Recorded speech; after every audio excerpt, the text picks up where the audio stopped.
Hello, നമുക്കൊരു വാൾ frame ഉണ്ടാക്കിയാലോ? First ഇങ്ങനെ ഒരു കാർഡ്ബോർഡ് ഫ്രെയിമിന്റെ രീതിയിൽ കട്ട് ചെയ്ത് നമുക്ക് പെയിന്റ് അടിച്ച് മാറ്റി വെക്കാം. ഇനി ഇതുപോലെ ഒരു കളർ പേപ്പർ ആ രണ്ടായി മടക്കി ഒന്ന് കോണോട് കൂടെ ചരിച്ച് മടക്കി ഒരു പെറ്റലിന്റെ ഷേപ്പിൽ കട്ട് ചെയ്തൊരു ഫ്ലവർ എടുത്തിട്ട് അത് ഫ്ലവർ ആകാൻ വേണ്ടിയിട്ട് ഒരു പെറ്റലിന്റെ മേലെ ഒരു പെറ്റൽ കയറ്റി വെച്ച് നമ്മളൊന്ന് ഒട്ടിച്ച് സൈഡ്സ് ഒക്കെ ഒന്ന് ഡിസൈൻ ചെയ്തെടുക്കുന്നു. ഇനി അതുപോലെ തന്നെ വേറൊരു ഫ്ലവറും കട്ട് ചെയ്ത് അതിന്റെ നടുക്ക് വെച്ചിട്ടാണ് നമ്മൾ ഫ്ലവർ ഉണ്ടാക്കുന്നത്. ഇനി ഇതിന്റെ നടുക്ക് വെക്കാനായിട്ട് നമ്മൾ യെല്ലോ പേപ്പർ നീളത്തിലെടുത്തിട്ട് അത് നാലായി മടക്കി അത് കുനുകുനാന്ന് നമുക്ക് കട്ട് ചെയ്തെടുക്കാം. ഇനി ആ കട്ട് ചെയ്തെടുത്തത് നിവർത്തി നമുക്ക് ചുരുട്ടിയെടുക്കാം. ഇനി അത് പശ തേച്ച് നമുക്ക് ഫ്ലവറിലോട്ട് അറ്റാച്ച് ചെയ്തു. സ്റ്റെമ്മിനായിട്ട് നമുക്കൊരു ഗ്രീൻ കളർ പേപ്പറാണ് വേണ്ടത്. അത് റോൾ ചെയ്തെടുക്കണം.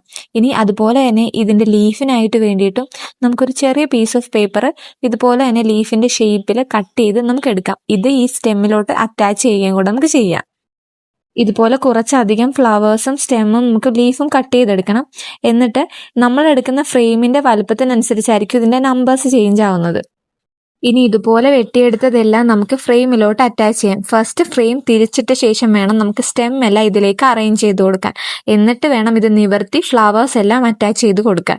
സ്റ്റെം അറ്റാച്ച് ചെയ്ത് കഴിയുമ്പോഴത്തേക്കും ഇതിന് സപ്പോർട്ടിന് വേണമെങ്കിൽ സെല്ലോ ടേപ്പ് നമുക്ക് ബാക്കിൽ ഒട്ടിച്ച് കൊടുക്കാവുന്നതാണ്. അപ്പോൾ നമ്മുടെ ക്രാഫ്റ്റ് ഇവിടെ റെഡി ആയിരിക്കുകയാണ്. നിങ്ങൾക്ക് ഈ ക്രാഫ്റ്റ് ഇഷ്ടപ്പെടുവാണെങ്കിൽ എൻ്റെ ചാനൽ ഒന്ന് സബ്സ്ക്രൈബ് ചെയ്തേക്കണേ.